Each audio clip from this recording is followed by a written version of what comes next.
Life After Prison. By Silencio, Kabanata 46. Nagsimulang mag-alinlangan si Severin kung aling tatak ang magiging pinakamahusay. Sa anumang kaso, ang audio isang katulad na bagay ay ang pinakamaliit na dapat niyang makuha dahil mayroon na siyang netong halaga na 10-10 milyon. Kung tutuusin, kung nagpatuloy siya sa pagiging low profile, nag-aalala siya na baka saktan siya ng karma sa kanyang mga aksyon. Audi. Maserati. Sa tingin ko nabaliw ka na pagkatapos mong makuha ang kaunting pera. Ang perang ibinalik mo lang ay pera ng iyong mga magulang. Uubusin mo ba lahat? Nakalimutan mo na bang may utang pa ang pamilya mo sa ilang kamag-anak mo? Narinig ko ang pinag-uusapan ng mga magulang mo noong minsan akong dumaan doon. Galit na hinampos siya ni Dayan. Kahit may pera ka, hindi mo pwedeng gastusin na lang na parang wala nang bukas, alam mo ba?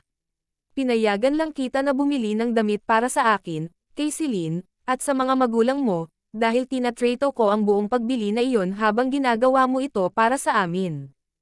Kung tungkol sa kotse, wala ka talagang dahilan para bumili ng napakamahal. Medyo nahiya si Severin nang makitang galit na galit si Dayan. Sinubukan niyang maghanap ng isa pang sagot sa pamamagitan ng pagtatanong. Pero paano kung sabihin ko sa iyo na mayroon akong perang milyon-milyon? At sa pamamagitan niyan, ang ibig kong sabihin, 10-10 milyon. Nakatitig lang si Dayan sa kanya bilang ganti. 10-10 milyon. Paano ito posible? Sino ang sinusubukan mong lokohin? Naglakad siya palayo pagkatapos marinig iyon. Bahagyang nawalan ng imak si Severin, dahil sinabi na niya sa kanya ang totoo, bahala na kung maniniwala man siya o hindi. Kung lalayo pa siya at ipinakita sa kanya ang pera sa bank account, baka atakihin lang siya sa puso dahil sa mga dagdag na zero na iyon, at iyon ang mas gugustuhin niyang iwasan. Mula sa nangyayari, hindi na kailangang sabihin pa, nadama ni Severin na mas mabuti para sa kanya na panatilihing mababa ang profile para sa sandaling ito dahil iyon ay magbibigay daan sa kanya upang makita kung ano ang reaksyon ng kanyang mga kamag-anak pagkatapos ng kanyang pagbabalik. Masama para sa kanya kung alam ng lahat na napakarami niyang pera at ang lahat ng pera iyon pagkatapos ay maaaring maraming hihingi ng kanyang toneladang pera. Iyon ay nakakainis, para sabihin ang iba pa. Dahil doon, hinabol siya ni Severin at humingi ng tawad. Oo mahal. Hindi na ako magyayabang. Pakikinggan ko ang anumang sasabihin mo at bibili ako ng anumang kotse na sa tingin mo ay pinakamahusay. Tumigil sa paglalakad si Dayan at lumingon sa kanya. Matagal na akong nagpasya sa isang modelo, sa totoo lang. Kumuha na lang tayo ng Chevrolet Spark. Ang hanay ng presyo para sa kotse na ito ay higit sa 10,000 o higit pa. Hanggat maaari itong dalhin sa amin mula sa unang punto hanggang sa pangalawang punto, ito ay higit sa sapat para sa atin. Tama ka honey. Ang pagkakaroon ng kotse na magdadala sa atin ay mas mabuti kaysa sa paglalakad. Si Severin ay may hitsura ng pagsang-ayon habang sa kaibuturan niya ay nakaramdam siya ng init. Kung tutusin kung paano ito sinabi ni Dayan, isa nga siyang mabuting asawa at ina na marunong mag-ipon ng pera. Si Lucy, sa kabilang banda, ay iginiit na bumili siya ng isang buong linya ng subway para sa kanya kung alam niyang mayroon siyang milyon-milyon. Pagkatapos ng lahat, ang kanyang kawalang kabuluhan ay mas mahalaga kaysa sa anumang bagay. Ang pangunahing dahilan kung bakit ko pinili ang kotse na iyon ay dahil kailangan mo pang bayaran ang perang hiniram ng iyong mga magulang. Gusto ko ring pumunta si Celine sa isang mas mahusay na kindergarten, at ang halaga ng isang semestre sa ilan sa mga mas mahusay ay maaaring kasing taas ng ilang libo. Kailangan nating mag-ipon ng maraming pera hanggat maaari. Ngumiti ng pilit si Dayan. Hindi ko alam na ang aking asawa ay magiging napakahusay sa pamamahala ng pananalapi ng pamilya. Kunin natin ang Chevy na iyon. Nakangiting sabi ni Severin. Hindi nagtagal, sumakay silang tatlo ng taxi papunta sa isang car showroom, kung saan binili nila ang kanilang Chevrolet Spark at sinakyan nila ito pauwi. Siya nga pala, honey, paano mo nalaman na nasa Richmond Hotel ako? Hindi mo ari ni Severin ang sagot doon at nagpas siyang tanungin na lang si Dayan. Pumunta ako sa bahay mo para hanapin ka, pero wala ka doon. Pagkatapos, naalala ko na kasal pala ngayon ni Easton at Lucy, kaya pumunta ako sa lugar ng kasal dahil nag-aalala ako na baka manggugulo ka doon. Hindi ko akalain na magdudulot ka talaga ng gulo. Nang matapos magsalita si Dayan, inilibot niya ang paningin kay Severin at kinurot. Napakahirap bang hayaan ang iyong mga magulang na magkaroon ng kapayapaan ng isip pagdating sa iyo? Matanda na sila. Hindi makabubuting marinig nila ang iyong panggugulo. At sa personal, gusto kong mamuhay tayo ng maayos at mapayapang buhay sa hinaharap. Sobra na iyon. Sige, honey, huwag kang mag-alala. Gagawin ko at susundin ko ang mga sinabi mo. Seryosong tumango si Severin. Sa pagkakataong ito, opisyal na kitang isasama upang makilala ang aking mga magulang. Makilala ang iyong mga magulang. Nablangko ang isip ni Dayan, at halatang hindi niya alam kung ano ang sasabihin sa kanya. Life After Prison, Kabanata 47. Maurice. Mayroon akong masamang balita. Napakasamang balita. Si Judith ay nagmamadaling pumasok sa harapan ng bakuran habang si Maurice ay nagpapahinga doon. Ano ang nangyayari? Nagulat si Maurice.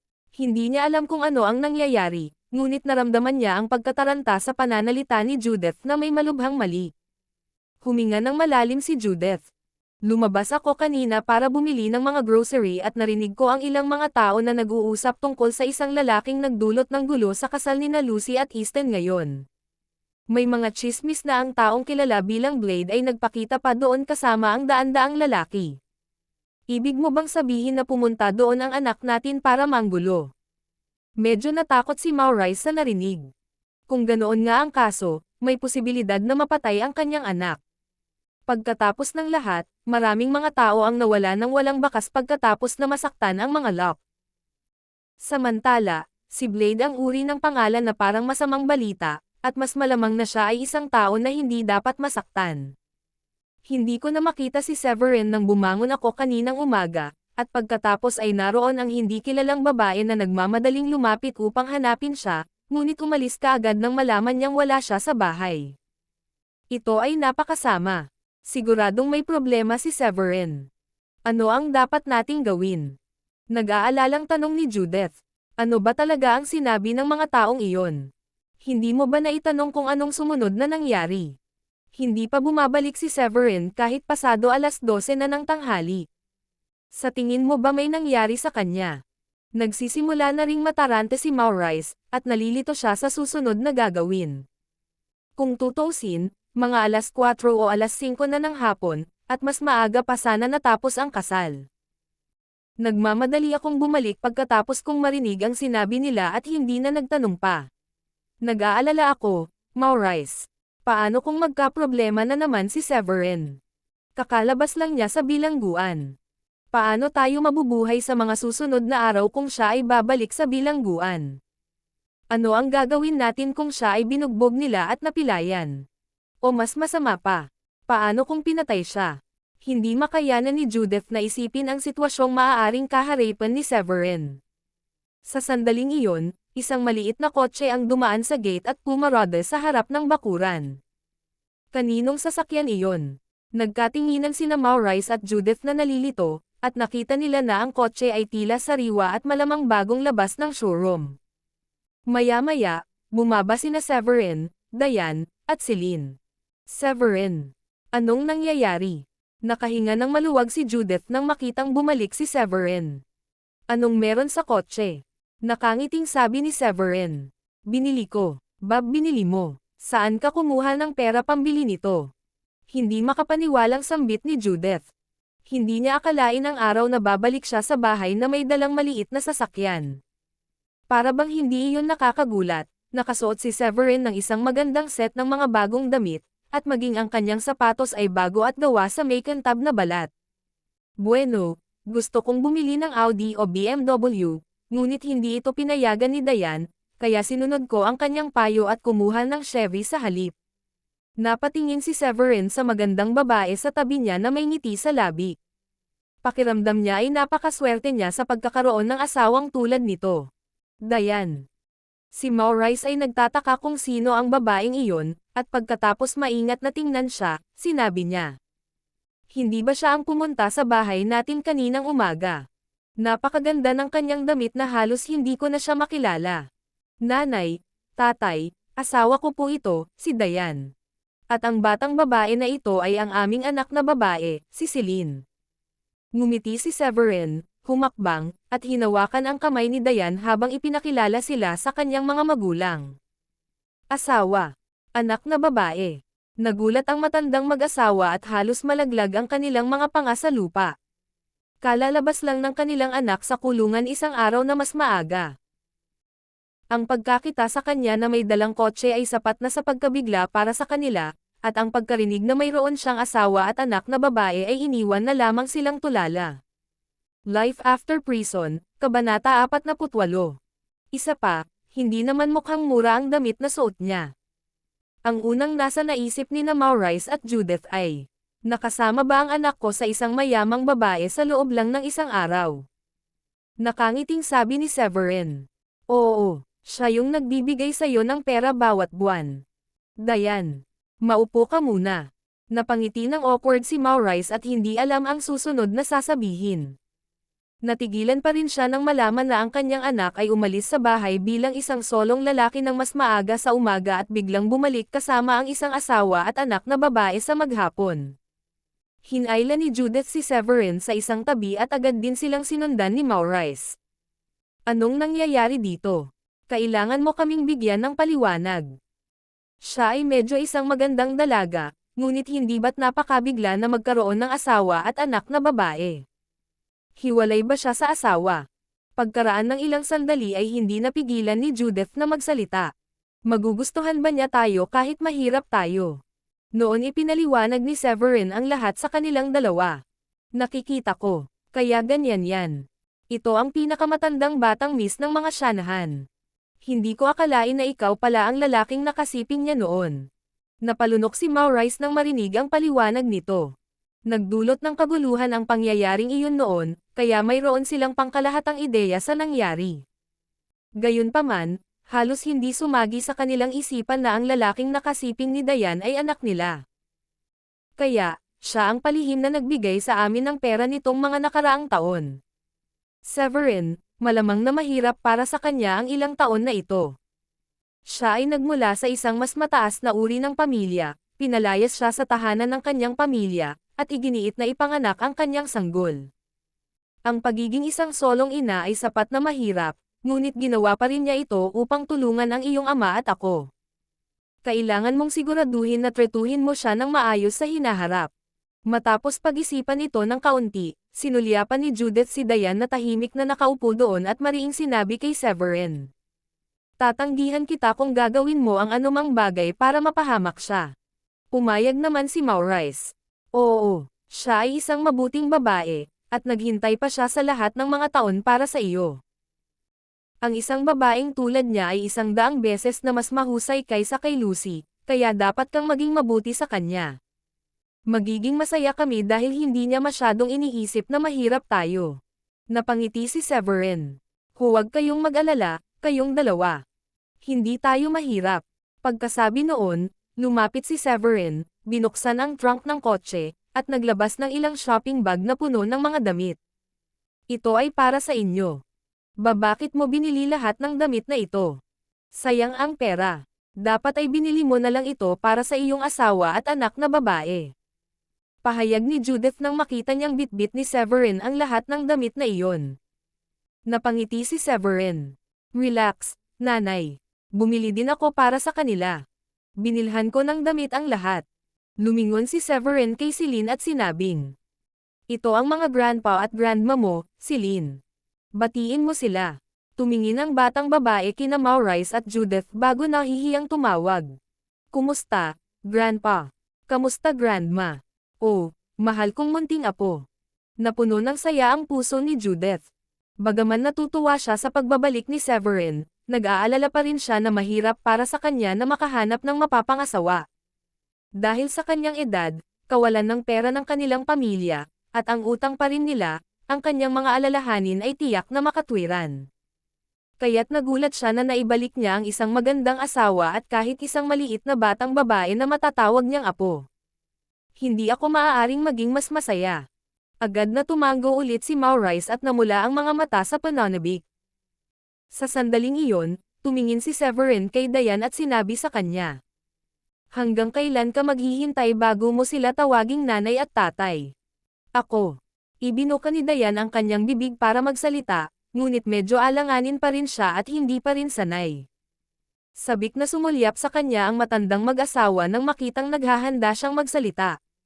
Gayunpaman, mabilis na ibinaba ni Dayan ang kanyang ulo at umaktong parang hindi niya kayang sabihin iyon. Agad namang ngumiti ng alanganin si Judith at sinabing, "Huwag mo siyang pilitin, Severin. Ngayon lang siya nakarating dito, at hindi pa kami magkakilala. Huwag kang mag-alala tungkol dito. Maaari niya kaming tawagan ng kaunti mamaya." Sa pagkakataong iyon ay buong tapang na itinaas ni Dayan ang kanyang ulo at sinabi sa matandang mag-asawa, "Nanay, tatay. Simula ngayon, pamilya na tayo, kaya't sama-sama tayong mamuhay ng masaya. Sana ay tiisin niyo ang mga pagkukulang ko." Life After Prison, Kabanata 49. Oo, mukhang maganda iyan. Simula ngayon, pamilya na tayo. Nang marinig ni Judith ang pagtawag ni Dayan sa kanya ng nanay, nakaramdam siya ng sobrang tuwa sa isang iglap. Hindi ko alam na darating ngayon ang aking manugang at ang aking apo, kaya hindi ako nakabili ng marami ngayon. Lalabas ako kaagad at bibili ako ng higit pa. Oh, sige. Hindi rin maaaring hindi maging mas masaya si Maurice. Si Dayan ay isang napakagandang babae, at siya rin ay isinilang bilang pinakamatandang batang miss sa isang kilalang pamilya sa Shanahan. Tunay na isang pagpapala na nagkaroon ng pagkakataon si Severin na pakasalan ang isang tulad niya. Hindi mo na kailangan pang lumabas, nanay. Lilipat pa rin tayo sa ibang lugar, kaya kumain tayo sa labas para sa hapunan ngayong gabi. Pinigilan siya ni Severin nang makita niya si Judith na papunta sa pinto. Doon na rin tuluyang nag-react si Judith.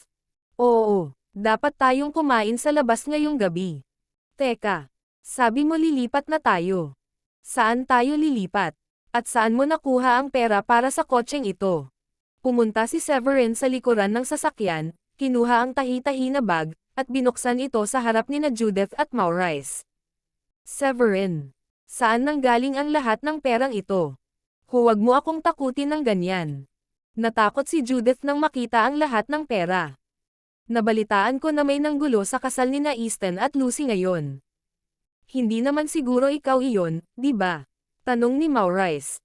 Ngumisi si Severin at sinabing, "Ako iyon. Pero hindi pwede yon. Paano kanila pinakawalan?" Hindi makapaniwala si Maurice sa narinig. Paliwanag naman ni Severin. "Nanay, tatay, naaalala mo ba ang $40,000 na dote na ibinigay mo sa mga Orwell? At tandaan ang aming bahay na orihinal na nagkakahalaga ng 300,000 ngunit ibinente niya ito sa Easton sa kalahati ng halagang iyon. Bueno, ang kabuuan ay umabot sa $150,000, kaya sinabi ko sa mga Orwell na ibalik ang pera sa akin." "Pero paano?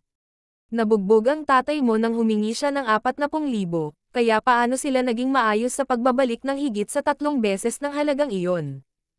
Alam ko ang ugali ni Helga. Hindi na niya ibabalik ang anumang perang ibinigay sa kanya. Hindi pa rin makapaniwala si Judith na ibabalik ng mag-asawang Orwell ang dote pati na rin ang balanse para sa presyo ng bahay. Nakisali si Dayan sa usapan mula sa tabi at nagpaliwanag. Dahil si Severin ay may kasanayang medikal, at iniligtas niya ang buhay ng Mr. Henry ng mga Longhorn. Ang Longhorn ay isang first-tier upper-class na pamilya, at siya ang pinuno. Dahil nandyan si Henry para magsalita para kay Severin, hindi maglalakas loob na tumutol ang mga lock. Kahit ang mga Shanahan ay matatakot na tumawid sa Longhorns. Matapos makakuha ng magaspang na ideya sa sitwasyon, nakahinga ng maluwag sina Maurice at Judith. 85,000 pa ang natitira. Bahala na kayong dalawa ang gumastos sa mga ito. Napangiti si Severin. Ito ay para makabawi sa lahat ng paghihirap na dinanas nyo sa nakalipas na ilang taon. Hindi namin maaaring kunin ang lahat ng pera na ito. Mabilis na tumanggi si Judith at ipinaliwanag ang kanyang katwiran sa paggawa nito. Malapit nang pumasok si Celine sa kindergarten, at kailangan din ninyong dalawa na gumastos ng maraming pera. Dapat niyong itago ito para sa inyong sarili. Medyo emosyonal din si Dayan, at sinabi niya kay Judith, "Nasa parehong bangka rin kayo gaya ko noong mga nakaraang taon. Alam kong maraming tao ang nagsasalita ng masama sa inyo sa likod nyo, na nagsasabing kriminal ang anak nyo. Pagkatapos ng ilang karagdagang pag-iisip, mariin niyang sinabi. Nanay, tatay, ikaw na ang kumuha. Ito ang paraan ni Severin para ipakita ang kanyang pagiging anak sa kanyang mga magulang. Hinawakan ni Severin ang kamay ni Diane. Ipinapangako ko na ibibigay ko kay Diane ang perpektong kasal at bawiin ang nawalang oras. Inilibot ni Diane ang mga mata kay Severin. Anong kalokohan ang sinasabi mo? 4 na taong gulang na ang ating anak na babae. Medyo huli na para dito. Bagamat medyo pinagsisihan ni Diane ang hindi pagkakaroon ng kasal, alam niyang higit kan-inuman na siya ay magiging puno ng biro muli kung siya ay nag-organisa ng isang napakasimple at hindi naglalagay ng maraming pagsisikap dito. Kung tutuusin, siya ang pinakamatandang batang miss ng mga Shanahan, at medyo madaming mayayaman ang nakakakilala sa kanya. Malinaw na walang kakayahang pinansyal si Severin para bigyan siya ng isang mas marangyang kasal, kaya hindi siya naglagay ng labis na pag-asa para sa isa bilang isang resulta. Titiyakin ko na gagawin ko ang lahat para sa iyo sa hinaharap. Nasa iyo ang aking salita na hindi ko ipapahiya ang pamilya mo. Mariing sabi ni Severin. Life After Prison, Kabanata 50. Sige, sige. Huwag na nating pag-usapan iyon. Kukunin lang namin ang kalahati nitong pera. Maari ninyong kunin ang kalahati. Huling sabi ni Judith matapos itong pag-isipan pa. Pwede din yan. May utang pa tayo sa pamilya ni Auntie Marie, di ba? Gagamitin ko ang kalahati para mabayaran natin ang utang sa kanila. Tumanggaw si Severin. Pagkatapos ay sinabi niya sa kanyang mga magulang. Gabi na, bakit hindi na lang tayo lumipat agad sa bago nating lugar? Hindi naman siguro madaming iimpake.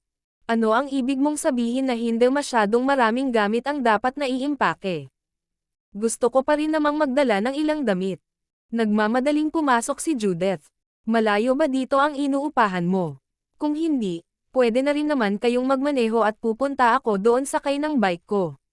Mukhang naisip ni Maurice na umupa si Severin sa isang mas magandang lugar dahil ayaw niyang tumira ang kanyang pamilya sa isang luma at sira-sirang bahay. Natahimik sandali si Severin. Iwan mo na lang ang bike dito, tatay. May pera ako, kaya hindi mo kailangang maramdaman na kailangan mong maging matipid sa hinaharap. Pareho kayong nasa edad kung saan dapat niyong i-enjoy ang inyong buhay. Hahaha, sige, sige. Mag-e-enjoy kami sa hinaharap. Kontentong ngumiti si Maurice. Sa hitsura nito, ang kanyang anak ay tumatanda na at nagpakita ng higit na pangako sa buhay. Ang matandang mag-asawa ay nag-impake ng ilang damit at pagkatapos ay inilagay ang mga ito kasama ang kanilang mga mahahalagang bagay sa ball. Diane, ito ay isang jade bracelet na ipinasa sa mga henerasyon sa loob ng aming pamilya. Kasama mo si Severin ngayon, pero wala kaming maibibigay sa'yo. Pagpasensyahan mo na kung hindi mo masyadong magugustuhan ang munting Reg Along ito.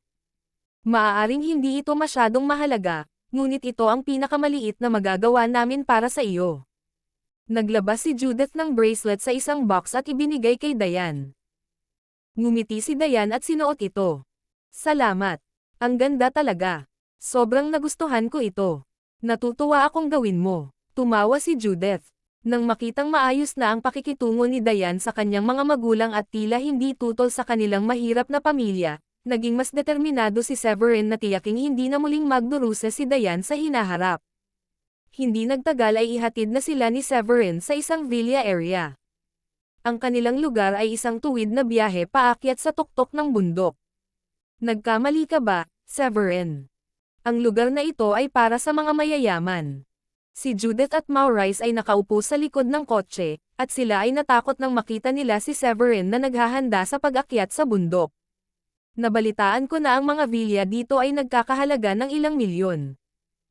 Pinapaupahan ba ng mga tao ang mga lugar na ito? Napalunok si Maurice at inisip kung nananaginip ba siya. Relax lang kayong dalawa. Ngumiti si Severin at naghanda na sa pagmamaneho. Gayunpaman, bago niya marating ang tuktok, mayroong isang security checkpoint at isang tarangkahan na pumipigil sa kanila na magpatuloy. Sir, pasensya na po, pero mali po ba ang dinadaanan ninyo?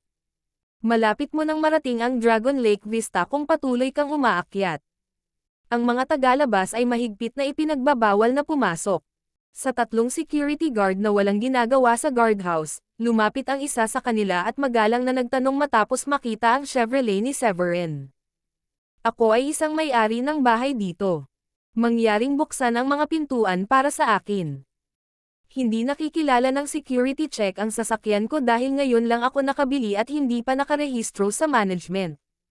Nakangiting paliwanag ni Severin sa security guard. Ikaw ay isang may-ari ng bahay. Biglang naging kakaiba ang ekspresyon ng security guard at ngumiti ito ng nakakaloko. Sigurado ka bang isa ka sa may-ari ng bahay dito? Mas kapanipaniwala kung sasabihin mo na bumibisita ka lang sa isang kamag-anak. Talaga bang sinasabi mo sa akin na pagmamay-ari mo ang isa sa mga villa dito? Bakit pipiliin ng isang taong may pinansyal na pag-aari ng lugar na ito na magmaneho sa Chevy? Umasim ang mukha ni Severin. Mayroon bang ilang uri ng panuntunan na pumipigil sa mga may-ari ng bahay na magmaneho ng Chevy? Mababa ba ang tingin mo sa mga nagmamay-ari ng Chevys?